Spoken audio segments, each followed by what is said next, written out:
దీన్ని బట్టి చేతికొచ్చిన సిద్ధులను కూడా అక్కర్లేదన్నటువంటి ఉత్తమ వ్యక్తిత్వం నరేంద్రుడిని తెలుసుకోవాలి. ఇది పరీక్ష పెట్టారు లేదా నరేంద్రుడికి దివ్యత్వం బయటపడిందో. అంతేకాదు విగ్రహారాధన అంటే ఈయన గిట్టదు పూర్తిగా వివేకానందకి, అంటే నరేంద్రుడికి. చిన్నప్పుడు సీతారాములు శివుడు ఆ సాకారమూర్తి ఆరాధించిన వాడే, కానీ యువకుడైనప్పటికల్లా ఆయన భావంలో చాలా మార్పు వచ్చింది. పైగా బ్రహ్మ సమాజంలో ఏం చేస్తారంటే ఒట్టు పెట్టిస్తారండి, మేము విగ్రహారాధన చెయ్యము అని ఒట్టు పెట్టిస్తారు. ఇతర ఒట్టు పెట్టే జరుడు బ్రహ్మ సమాజంలో. అందుకనికి బాగా నాటుకుపోయింది, ఆ విగ్రహాలను అసలు నమ్మడు. ఇది పరిస్థితి. అంతేకాదు 10 మందితో కూర్చున్నప్పుడు పరమహంస ముందు తర్కాలు చేసేవట. ఆ తర్కాలు చేసినప్పుడు ఒక మాట అన్నాడు, ఏ శాస్త్రాన్ని విశ్వసిస్తామండి? ఒక తంత్రశాస్త్రంలో చెప్తాడు బ్రహ్మజ్ఞానం పొందని వాడికి నరకం ప్రాప్తిస్తుంది అని. అందులోనే మరొక చోట అంటాడు శక్తిని ఉపాసించకపోతే వాడి ముక్తి లేదు అన్నాడు. ఏదో ఒకటి చెప్పాలి కానీ 2 చెప్పడం ఏంటి? అలాగే మనుస్మృతి మనువు తన గురించి రాసుకున్నాడు. సాంఖ్యశాస్త్ర ప్రకారంగా భగవంతుడు ఉన్నాడనడానికి రుజువే లేదంటారు, మళ్ళీ వాళ్ళు వేదాలను అంగీకరిస్తారట. ఇలాగా శాస్త్రాల్లో పరస్పర వైరుధ్యాలు కనపడుతుంటాయి. ఇది సత్యం అని తెలుసుకోలేకపోతున్నాం, కనుక వీటి వల్ల అనేక అయోమయాలు వస్తున్నాయి అన్నాడు.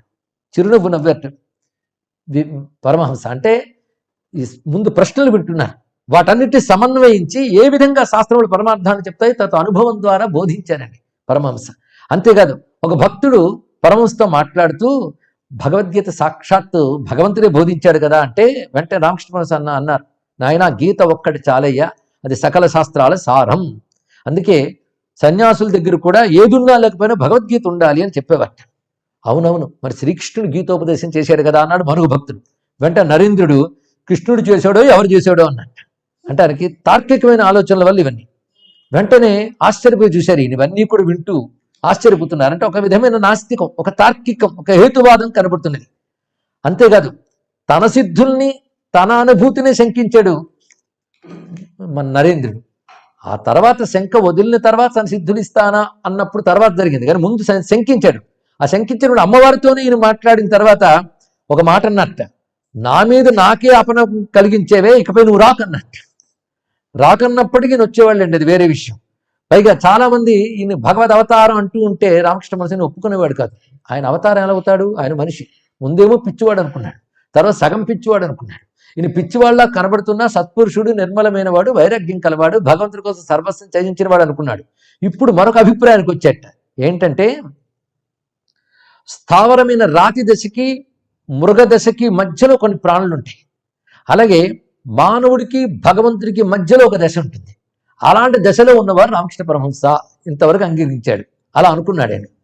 మొత్తానికి నిరాకారమే ఈశ్వరుడిని భావించిన వాడు. అద్వైతం అంటే ఈయన గిట్టదుట. అద్వైతం అంటే ఉన్నది ఒకటే తత్వము, ఈ ప్రపంచమంతా మిథ్య అనేటువంటి మాట ఈయనకి నచ్చేది కాదు. అలాంటిది నరేంద్రుడి దగ్గరికి అష్టావక్ర సంహిత ఇచ్చి చదవమని చెప్పారండి పరమహంస. వెంటనే నేను చదివి నాకు ఇది నాస్తిక గ్రంథంలా కనబడుతుంది, ఎందుకంటే అద్వైతం సరిగ్గా అర్థం చేసుకోకపోతే నాస్తికంగానే కనబడుతుంది. అందుకే అద్వైతం సగం సగం చదివిన వాళ్ళు ముందు అర్థం చేసుకునేది ఏంటంటే దేవుళ్ళని పూజించక్కర్లేదు, కర్మలు చేయక్కర్లేదు అంటారు. ఈ దేవుడు రూపాలు ఇవన్నీ కూడా మిథ్యలు, భక్తి వ్యర్థము అంటూ ఉంటారు. అంటే వాడు సరిగ్గా అద్వైతం అర్థం కాక. అందుకే అద్వైత భావం కలిగిస్తుంది కనుక, ఇది భగవంతుడిపై విశ్వాసం ఉంది కనుక ఆయన అద్వైతంలో అష్టావక్రుడు చెప్పినటువంటిది దీనికి నాస్తికతకి భేదమేమున్నది? అసలు మనమే భగవంతుడు, అహం బ్రహ్మాస్మి అద్వైతం, నేను ఎలా భగవంతుడు అవుతానండి? అంతకంటే పాపం మరొకటి ఉన్నదా? నువ్వే భగవంతుడివి, నేనే భగవంతుడు, అంతా కనిపించేదంతా భగవంతుడు, ఇది అసలు హేతువాదానికి నిలబడుతుందా?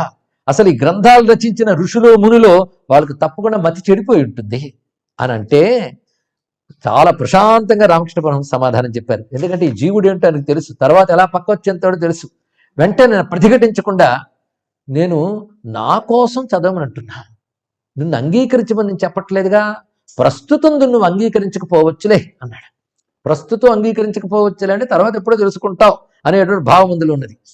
అంతేకాదు ఎందుకు అనవసరంగా వ్యర్థంగా ఋషుల్ని మునుల్ని నిందిస్తావు అని చెప్తూ భగవంతుడి నైజానికి నువ్వే హద్దు కల్పిస్తావానైనా ఒక్క మాట గుర్తుపెట్టుకో, మూర్తి భవించిన సత్యమే భగవంతుడు అని ప్రార్థిస్తూ ఉండు. ఆయన ఏ స్వరూపంతో నీకు అనుగ్రహిస్తాడో ఆ స్వరూపం మీద నమ్మకం కలిగి ఉండు.